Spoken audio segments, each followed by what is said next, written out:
Bonjour mesdames et messieurs, bienvenue dans ce 6h30. L'on a célébré la Pâque hier dimanche 1er avril 2018 et dans le centre de la Côte d'Ivoire, l'on parle de Paquinou Bélier. L'édition 2018 de cette célébration a eu lieu en présence du vice-président de la République, Daniel Kablan-Duncan.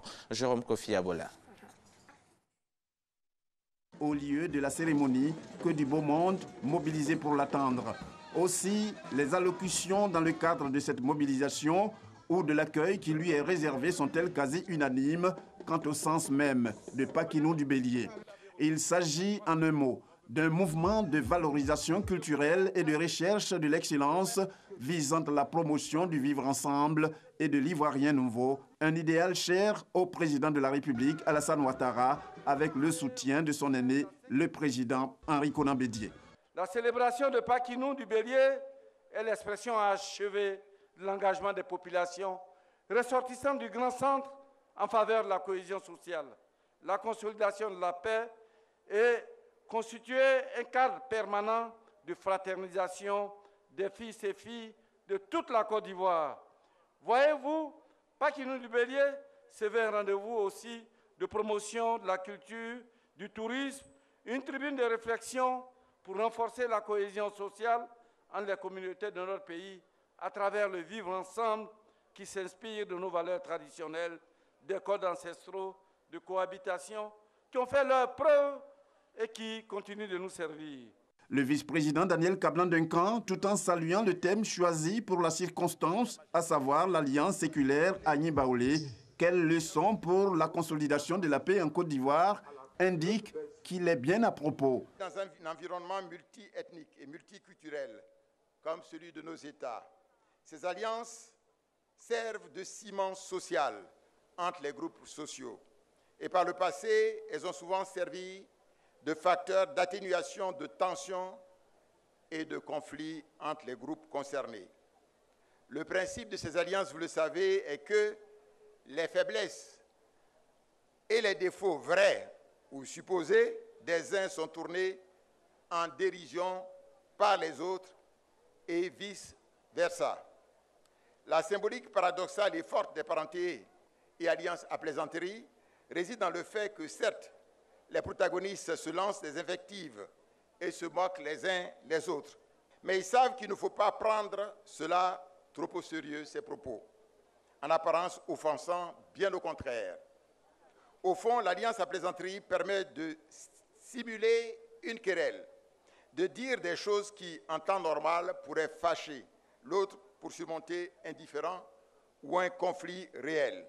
La signature d'accords de partenariat entre le Conseil régional du Bélier et la BCC pour la réalisation de projets de création d'un arboretum de diverses espèces de plantes de la Côte d'Ivoire, les décorations de plusieurs récipiendaires, respectivement au titre de commandeur, d'officier, de chevalier dans l'ordre du mérite de la solidarité et de commandeur, d'officiers dans l'ordre du mérite culturel s'inscrivent aussi au nombre des différents temps forts, sans compter les échanges de dons. En ce qui concerne ce dernier point, le vice-président a offert une somme de 24 600 000 francs CFA, ce qui est sans conteste à la mesure du succès de cette 5e édition de Paquinou du Bélier, un succès dû peut-être à l'onction venant de la visite que le vice-président Daniel Kablan-Duncan a rendue à la reine des Baoulés, Nana Akua Boni II, à la résidence de feu Félix Houphouët-Boigny, aussitôt à son arrivée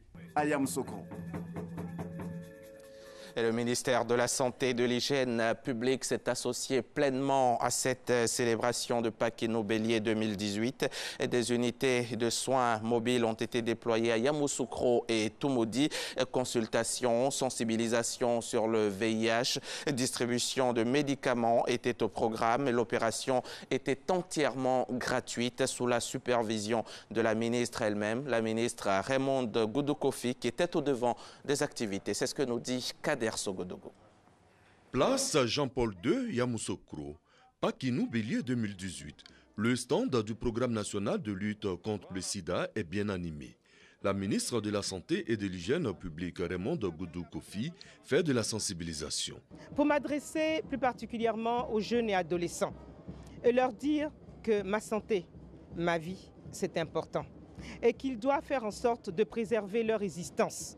Aujourd'hui, on ne doit plus mourir du sida, on ne doit plus mourir d'autres maladies que nous appelons les maladies transmissibles.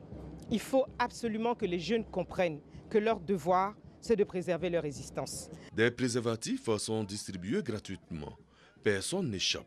Des membres du gouvernement sont même approchés par la ministre. La sensibilisation contre le VIH-Sida n'est qu'un pan des activités menées à l'occasion de Pakinou Bélier 2018. Des unités de soins mobiles ont été déployées à Yamoussoukro et à Toumoudi. Tous les actes sont gratuits. La volonté du gouvernement de rapprocher les structures sanitaires des populations est une réalité. Nous avons des cliniques mobiles qui font la radio, le laboratoire. Vraiment, nous avons tout.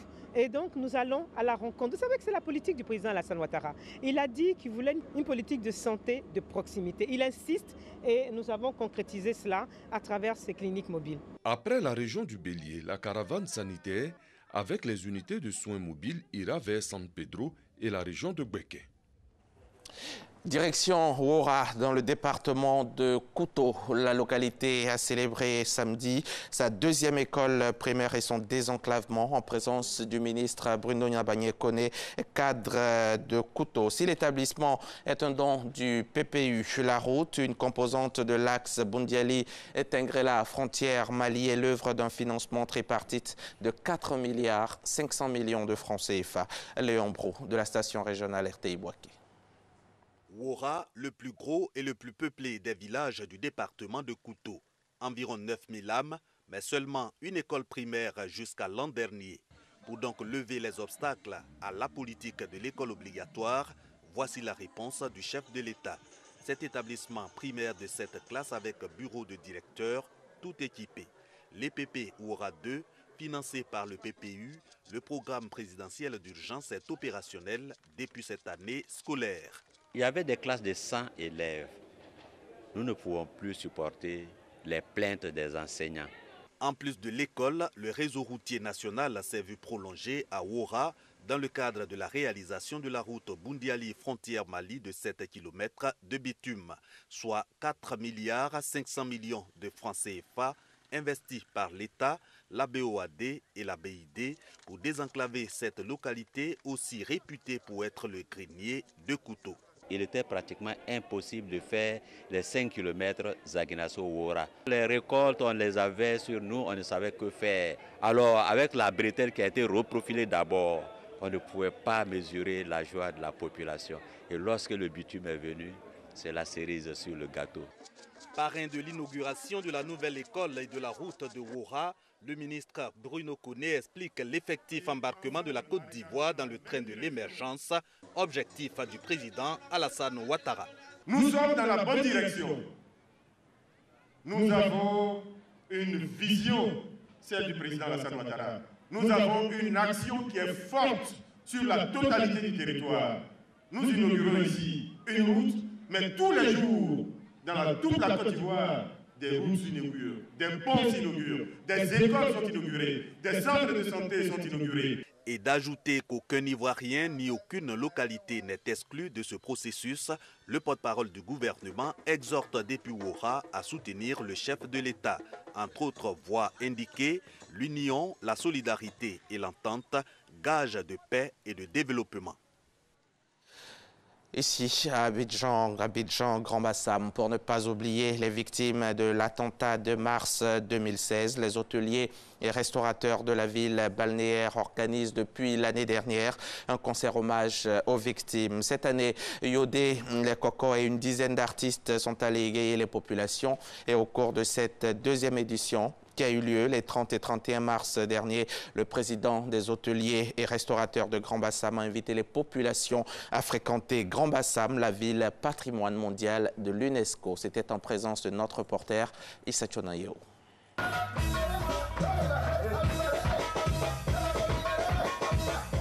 Un concert pour rendre hommage aux victimes de l'attentat de Grand Bassam de 2016. Une dizaine d'artistes de la nouvelle et ancienne génération venus spontanément effacer les traces des terroristes dans la ville balnéaire, patrimoine mondial de l'UNESCO. J'allais apporter la petite bombe, on m'a mis l'argent dedans. Ok, elle décide, donc vous êtes dedans. même quand ton madame va fuir, il ne faut pas que tes parents vont accuser la fille, hein, parce que c'est quand même bien fait.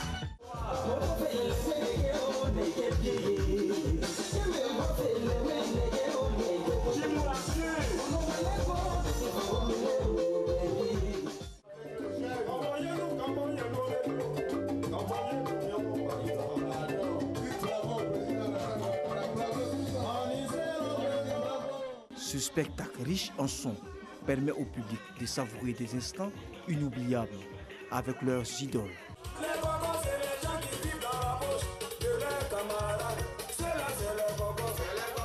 Je suis vraiment très heureuse d'être là ce soir. Et surtout pour une pensée pieuse pour toutes nos victimes. On se dit qu'on continue de vivre, on le porte dans notre cœur. Initié par les hôteliers et restaurateurs de Grand Bassam, ce conseil vise à redonner confiance aux populations et à les inviter à fréquenter la ville de Grand Bassam. Nous avons organisé ce concert pour prouver que Grand Bassam reste debout. Et je tiens à remercier toute la population de Grand Bassam qui est là ici ce soir pour commémorer cette attaque du 13 mars. En rassemblant ce beau monde ici, ça montre à la communauté nationale et internationale que la paix est revenue à Grand Bassam, la sécurité y est et que Grand Bassam respecte toujours sa destination de ville touristique. Ce concert était à sa 2e édition. Rendez-vous est donc pris pour la 3e édition, toujours à Grand Bassam, au bord de la mer.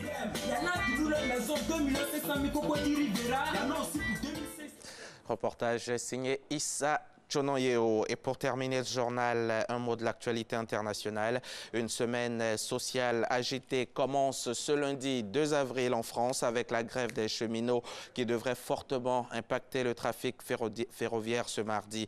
Le taux de grévistes s'élèvera à 48%, un taux prévu de 77% pour les seuls conducteurs selon les calculs de la direction réalisés sur la base des déclarations fournies par les grévistes 48 heures à l'avance. Des arrêts de travail sont également annoncés dans le transport aérien, l'énergie ou encore le ramassage des déchets. Donald Trump s'en est encore violemment pris au Mexique hier dimanche.